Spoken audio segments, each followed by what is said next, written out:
Welcome to the Deep Dive. Today we're opening up the final book in M. Scott Peck's landmark Road Less Traveled series. It's his 1997 work, The Road Less Traveled and Beyond, Spiritual Growth in an Age of Anxiety. Now, if you know Peck's work, you know it's built on discipline, facing difficulties head-on, delaying gratification. But here, in this last installment, he's really asking, okay, what happens beyond that? How do we find, real fulfillment? And crucially, how do we tackle this sort of pervasive modern anxiety by actually embracing complexity, not running from it? So that's our mission today, unpack his final roadmap. Yeah, and what's really interesting is how Peck, who was, let's not forget, a psychiatrist weaving Christian spirituality into his practice, how deliberately he structured this. It's not just random thoughts. It's a clear philosophical path. 3 parts, basically. Starts with a critique of thinking, moves into applying it in real life, and then lands on a kind of spiritual resolution. It's his whole model for spiritual maturity. Okay, let's get into that. Part 1, he calls it a crusade against simplism. Sounds like he thinks he's found the root problem of our times. He definitely does. He doesn't really pull any punches. He points straight at simplism. That's his term for reductive, overly simple thinking. He argues it's the source of our personal stagnation and a lot of our collective anxiety as a society. It's basically trying to force this messy, complex world into neat little black and white boxes because, well, dealing with the nuance is hard work. Yeah, you see that everywhere, don't you? What? Especially these days. So how does he say this flawed thinking actually works? Or maybe doesn't work? Well, in his first chapter, he looks at the paradoxes in how we think. The danger, he says, is getting stuck at either extreme. So, underthinking just leads to ignorance, right? You don't have the facts or the context. But then there's overthinking, which can paralyze you. You get lost in details or just loop on simplistic answers that, frankly, don't exist for complex problems. So Peck pushes for nuanced thinking. And he frames it as more than just a good habit. It's almost a spiritual discipline. He uses examples, actual cases from his practice to show how things like prejudice, they don't come from deep thought. They come directly from oversimplification, reducing a whole person or situation to one easy, often negative label. The anxiety we feel, he suggests it's that tension between reality's complexity and our demand for simple answers. Yeah, okay. That makes the very act of thinking feel, well, like it has real weight. Then he moves on to consciousness, chapter 2. This requires actively choosing to look deeper, right?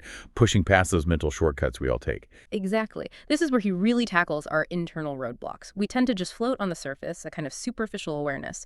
Peck says, no, you need deep introspection.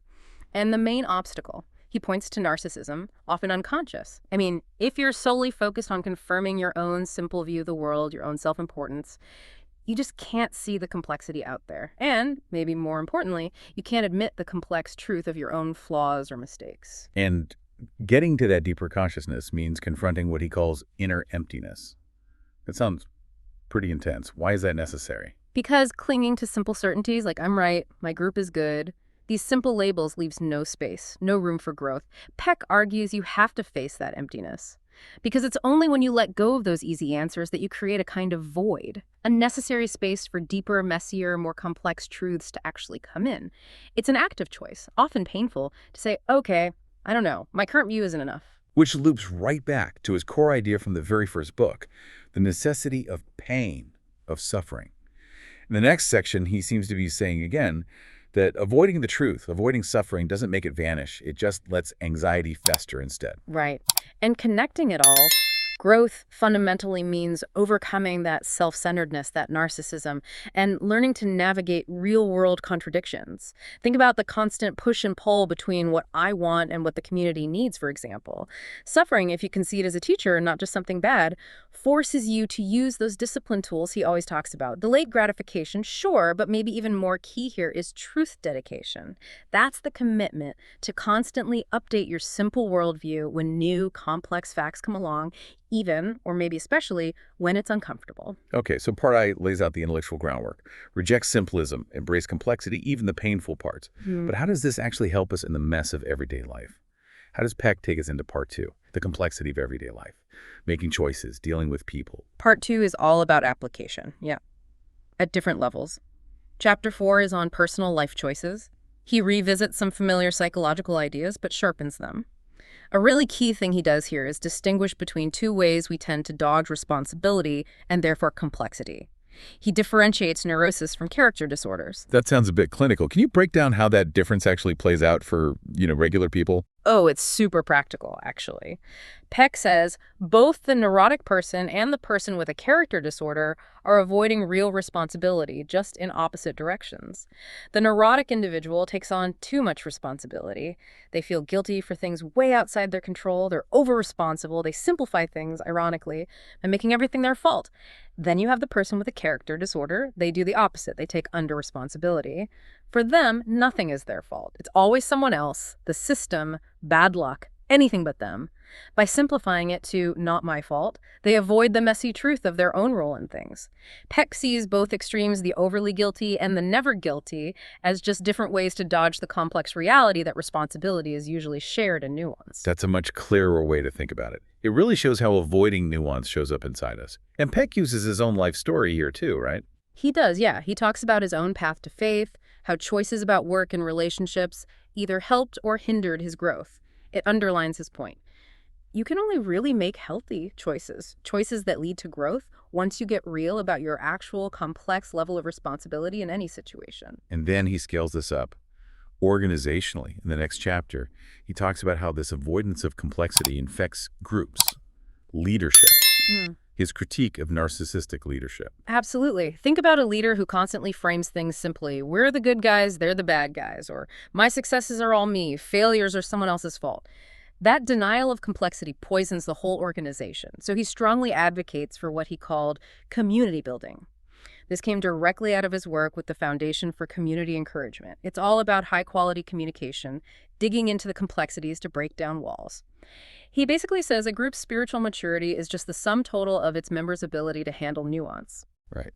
And then the final zoom out, societal choices. Yeah. Tackling big issues like materialism, inequality. This is where anxiety really goes collective, isn't it? Yeah, and this is where he coins that powerful term, collective narcissism. It's group-level self-deception.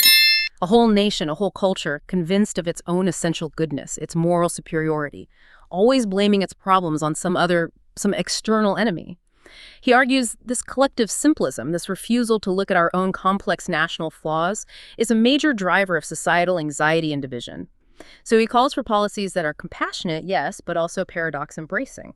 Policies that admit complexity, not promise easy fixes for tough issues like inequality. Okay, so we've gone from thinking to acting ethically in complex situations. Mm-hmm. Now, after all that wrestling with difficulty, we hit part 3, the simplicity that lies on the other side of complexity. What's the final step? The resolution. Well, the resolution is a kind of transcendent simplicity, but crucially, it's rooted in faith, though he approaches it pretty non-dogmatically. He talks about the science of God. He's not pushing strict doctrine, but presenting divinity as something real, psychologically and experientially, that can emerge from all that discipline work we've discussed. Right, this is where he tries to bridge science and faith, a big theme for him later on. He talks about grace, blending it with Jungian psychology. How does he make that connection work? It's actually one of the most intriguing parts, I think. He uses Jungian ideas, things like synchronicity, the power of the unconscious, to sort of reframe grace. So grace isn't just some miracle drop from the sky. It's more like experiencing unexpected help or perfect timing after you've done the really hard work, after you've confronted yourself, faced the complexity. He suggests that confronting your inner emptiness, dealing with your own shadow in Jungian terms, makes you, well, prepared for grace. When you stop demanding simple, rigid answers, you become open. Open to guidance, maybe, or at least to those beneficial coincidences that seem to push you toward growth. This blend helps in accepting life's ultimate complexities, like death. He argues accepting these final paradoxes supported by faith is what offers a true, deep simplicity in the face of life's anxieties. Just a powerful synthesis. But we should also look at the critiques. On the plus side, it's groundbreaking, that integration of psychology and spirit. His writing is still very readable. The stories connect, and gosh, that challenge to polarized, simple thinking feels more relevant than ever. Agreed. But, being impartial, the sources do point out some weaknesses in this final book. If you've read the whole trilogy, you'll notice quite a bit of repetition. Ideas from the earlier books reappear, sometimes feeling a bit too self-referential, maybe not breaking as much new ground as the title Beyond might suggest. Yeah, and that repetition could feel a little like it waters down the conclusion for some readers. It could. And, maybe more significantly, the very strong religious turn he takes focusing explicitly on Christian concepts like grace, his own conversion story. That probably alienated some secular readers who really connected with the more purely psychological approach of the first book. It feels like a conscious choice he made later in his career, maybe sacrificing some broad appeal for theological depth. It definitely affects who the book speaks to. Also, his ideas about evil and grace, while interesting, aren't really empirically grounded. It's a mix of Freudian thinking and theology that doesn't always sit perfectly together. And finally, some critics noted that a few of his scientific references, particularly around things like evolution, seemed a bit off or outdated even at the time. Okay, so some valid criticisms, the repetition, the strong religious angle.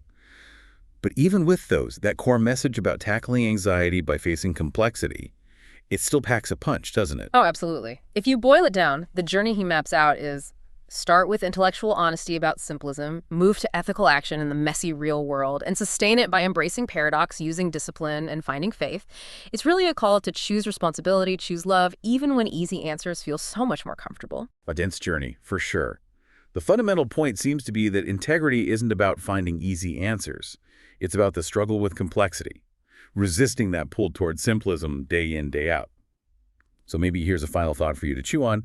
Think about a problem you're facing right now, maybe at work, maybe personally. Are you feeling pushed towards one simple answer or another? Option A or option B, black or white? Peck's whole argument suggests that pushing back against those easy choices, even when diving into the nuance feels painful or overwhelming, that might be the only real way towards growth, towards integrity. What complex truth might you be dodging right now by searching for a simple fix? Something to definitely reflect on as you navigate that often difficult road, less traveled. Indeed. I felt, just overwhelmed by all the complexity out there. Maybe this chat can help cut through some of that noise. Today, we're really getting into sources that look at the intense effort, the lifelong commitment needed for real psychological and spiritual growth. Yeah, it's not casual. No, not just reading a bit more. It's about actively deciding not to be, mentally lazy. Right, and that's the mission here, really. We're pulling together ideas, arguing that the root of so many problems, personal anxiety, social conflict, it boils down to just Right. poor thinking. Simple as that. Or not so simple, I guess. Well, the cause might seem simple to state, but fixing it, that's the hard part. If we want to tackle the big issues, we've got to look at our own, personal resistance to really using our brains. Rising above simplism, as the sources call it, Yeah. that tendency to just take the easy mental route. Exactly, moving towards integrity. And what jumps out immediately from this material is that the biggest fight isn't like out there in the world. It's internal. It's right here. That mental inertia, that feeling of, do I have to think about this? We'd rather do almost anything else. Yeah, I feel that. So, okay, if we're going to fight simplism, step one is admitting thinking is hard. It really is. It's work. It's complex. It's not always A to B to C. Sometimes it feels like you're going in circles, right? Totally. Revisiting old ideas before you suddenly see something new. And the sources mention these seminars on thinking where people apparently left feeling numbed or horrified. Horrified. Wow. Yeah, because the sheer scale of what good thinking involves felt simply too large to handle. That resistance makes sense, though, doesn't it? I mean, our brains want to save energy. Oh, absolutely understandable. But that's why the stakes are so high. The sources basically frame it as, the ultimate question. To think or not to think. Pretty much. They put it right up there with Hamlet's to be or not to be. It's that fundamental for our consciousness today. Okay, so choosing inertia, choosing not to think. What's the immediate downside for someone listening? Huge problems for you, for society. The sources are pretty blunt. Laziness, fear, pride. These fuels for not thinking cause far more trouble and conflict than the effort of thinking well ever would. So intellectual laziness equals choosing conflict. That's stark. It is. You're essentially defaulting to conflict over clarity. Okay, let's dig into the mechanics then. What are we actually avoiding? Biologically, we're kind of built for this, right? Big brains. Huge brains, yeah. Specifically for thinking. Those frontal lobes, critical for judgment, processing information, they set us apart from most other creatures, whales and dolphins being interesting exceptions, but still. And this is where that split brain research comes in.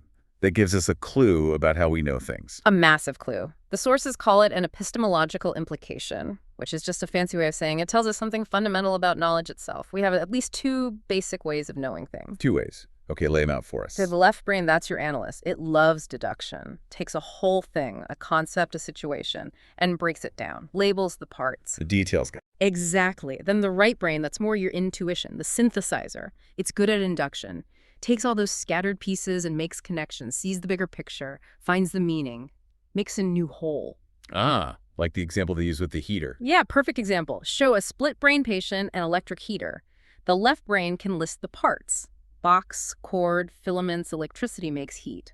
Very analytical. But it doesn't quite get the point. Right. It's the right brain that just goes, it's a heater. It gets the what it is, the gestalt. So left brain analyzes, right brain synthesizes or intuits, and we need both. Absolutely. The highest level, the sources argue, needs integration. They call it androgynous thinking, consciously using both sides, merging the concrete details with the abstract big picture. Okay, so we have this amazing hardware for androgynous thinking. Why do so many of us just default to simplism? The sources seem to blame, well, institutions. They point a pretty strong finger, yeah. Mm. Arguing the biggest lie we get fed from business, media, even sometimes religious corners is this happiness lie. The idea that we're here to be happy all the time. Exactly. And it's so seductive, right? Because it taps right into our laziness, our desire for ease.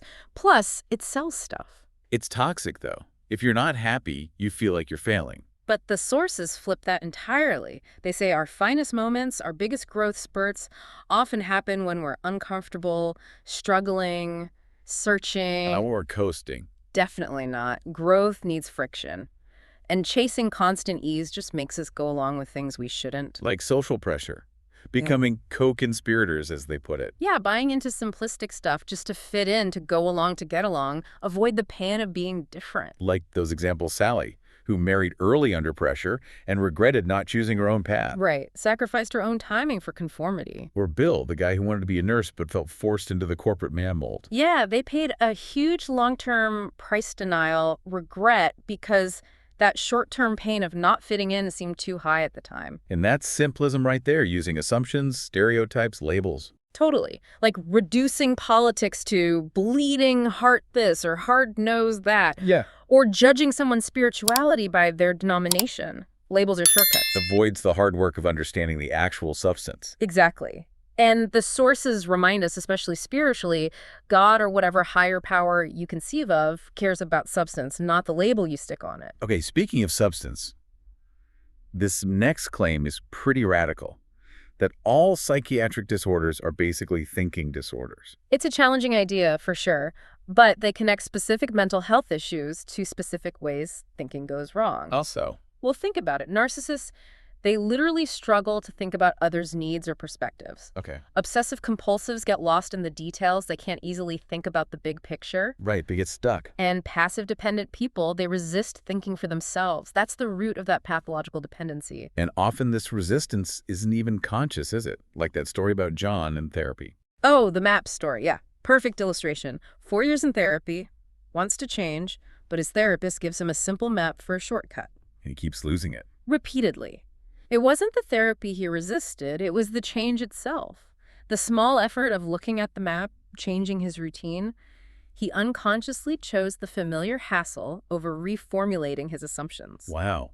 That really highlights the difference they draw between neurosis and character disorders, too. Two sides of the responsibility coin. Exactly. Opposite illusions about responsibility. The neurotic takes on too much. Their inner voice is all, I ought to, I should.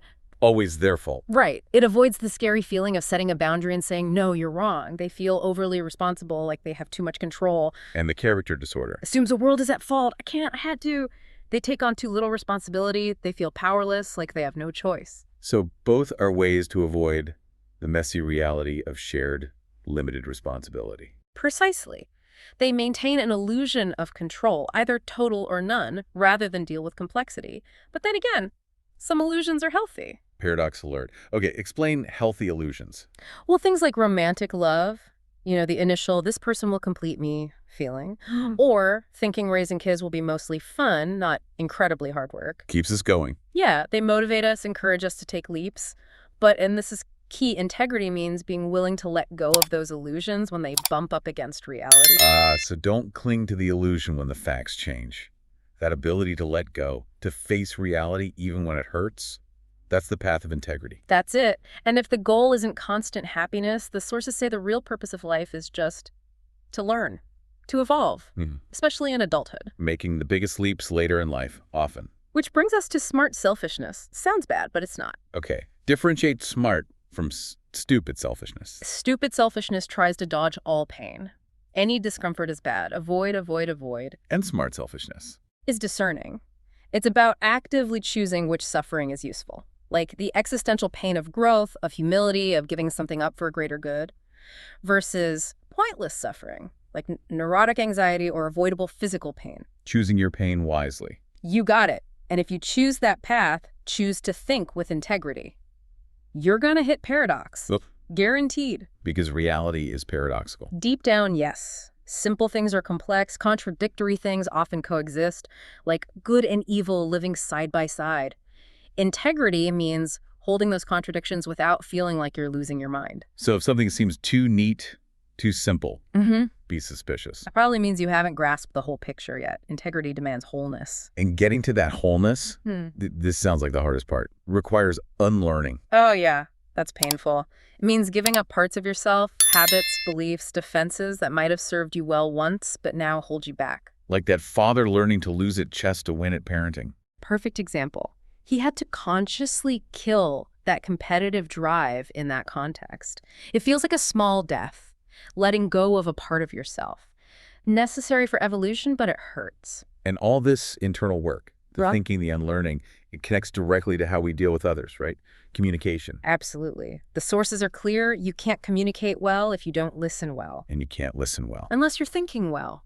It all connects. Listening isn't just sitting there quietly, then. No, it's incredibly active, requires huge discipline, specifically something called bracketing. Bracketing. Sounds technical. Break it down. It just means consciously, temporarily setting aside your own stuff, your biases, your agenda, what you want to say so you can actually hear the other person, really experience their world from their point of view. Like putting your own mental baggage aside for a moment. Exactly, like putting your phone on silent face down. You stop your internal noise so their signal comes through clearly. That's how you learn something genuinely new. It's an extension of yourself.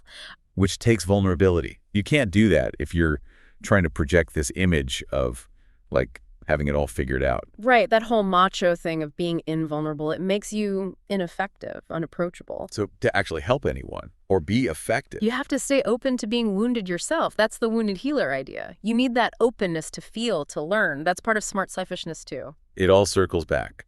Willingness to feel, to learn, to grow. Yeah. That's the path to, what, spiritual power. Competence, yeah. Spiritual power, effectiveness. It comes from choosing consciousness, choosing learning again and again. And the funny thing is, What's that? as you grow, you often end up worrying about bigger, more complex problems than you started with. Doesn't sound very peaceful. But it's a different kind of peace. It's the peace of knowing you're engaged with what matters, not getting tripped up by the small stuff. That's the payoff for choosing consciousness. Okay, so let's recap this deep dive. We've hit the difficulty of real thinking, the need for that androgynous left-right brain integration. And tackled that happiness lie, choosing constructive suffering, embracing paradox, instead of chasing constant, easy comfort. And ultimately, it comes down to choice, the continuous choice for more consciousness. That's the bedrock. It comes before all the other choices in life, and it demands integrity, even if that means sacrificing that simple, easy peace of mind sometimes. Right. So, given that integrity often means facing temporary discomfort for truth's sake, here's something for you, the listener, to chew on. What unlearning involving maybe pain, vulnerability, or just hard mental effort are you currently putting off? What change are you resisting because you're mistaking that necessary growth pain for something purely negative, something to be avoided at all costs?